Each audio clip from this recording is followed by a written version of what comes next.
Hello and welcome to another quick revision talk through by me, the history tutor. And this time I'm looking at the Edexcel iGCSE topic on the First World War, 1905 to 1918. And we're going to be looking at why the Schlieffen Plan failed by the end of 1914 and how the First World War turned to trench warfare.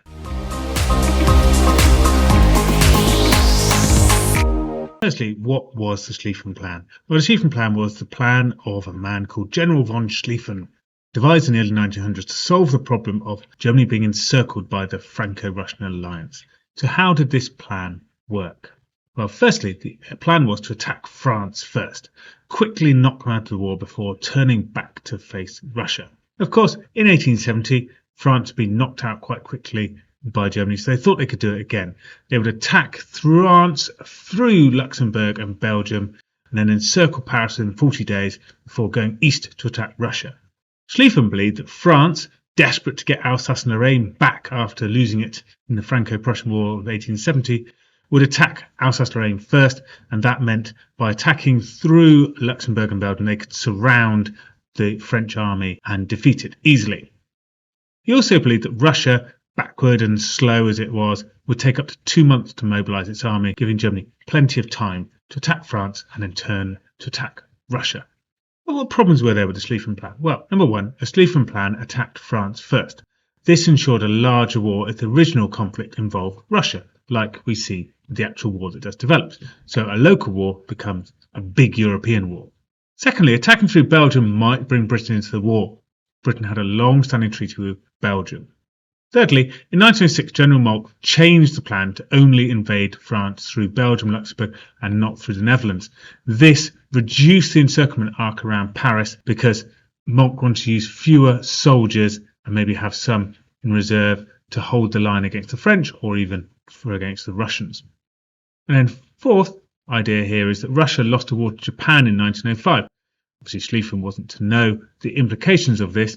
Russia started to rapidly modernise their army and their railways. This meant larger armies could be moved more quickly to attack Germany. So then, why did the Schlieffen Plan fail and we get trench warfare develop? So firstly, the Belgian army resisted the German army coming through Belgium. They didn't just let them march through. And at the fort of Liège, the German armies held up for 5 days.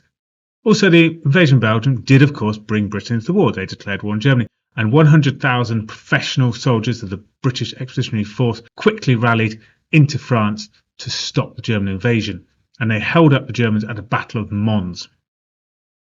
German soldiers moved too quickly as well for their supply lines. By the time they were 40 kilometres from Paris in the Marne region, they lacked food, medicines and military supplies.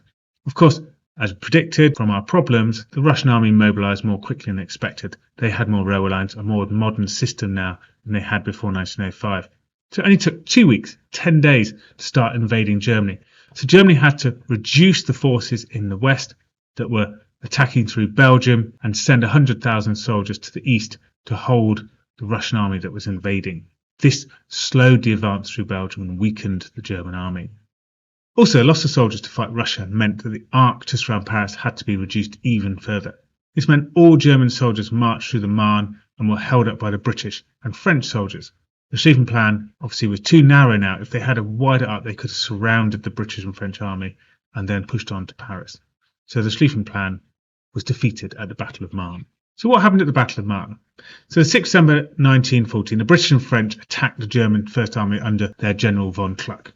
Von Kluck's First Army and von Bülow's Second Army were forced apart. A gap was created between them, and the British Expeditionary Force marched into that gap with the hope of encircling one, if not both, of the armies. This caused von Bülow to react by retreating his army to stop an encirclement, and von Bülow followed. After 2 or 3 days of retreating, the German soldiers dug in and made trenches with machine gun posts and barbed wire to halt their retreat and stop the advancing British army. The British army, unable to get through the trenches, they dug in as well, and by late September both sides were in trenches facing each other. To defeat the other, each side then tried to go around the side of them to outflank them around their trenches. This led to trenches spreading eastwards towards the mountains and westwards towards the sea to stop the other side outflanking them. Battles took place around the outflanking manoeuvring. So the first Battle of Ypres, 19th October to 22nd November 1914, was one of the big battles that tried to do this. There was over 120,000 British soldiers killed or wounded in this battle. By the end of November 1914, both sides had reached the English Channel coast in what was called the Race to the Sea. Importantly, Britain had secured their channel ports in northern France, like Calais, to secure their supply line from Britain. There were over 400 miles of trench by the end of 1914, and clearly the War of Mobility was over. Well, I hope you found that talk through useful and you revised your knowledge well. And if you did, have a look through it a few more times and revise your knowledge in detail. Listen to me talk you through the key knowledge and hopefully it will sink in ready for your exams. You can also have a look at my revision guide for those key notes and you can read through them a number of times to help that knowledge sink in. And then have a look at an exam question to practice your skills. I've got lots of exam questions in my revision guides where I'm talking you through how to answer the questions in detail for top grades. So do take a look at my revision guide. See you again soon. Bye bye for now.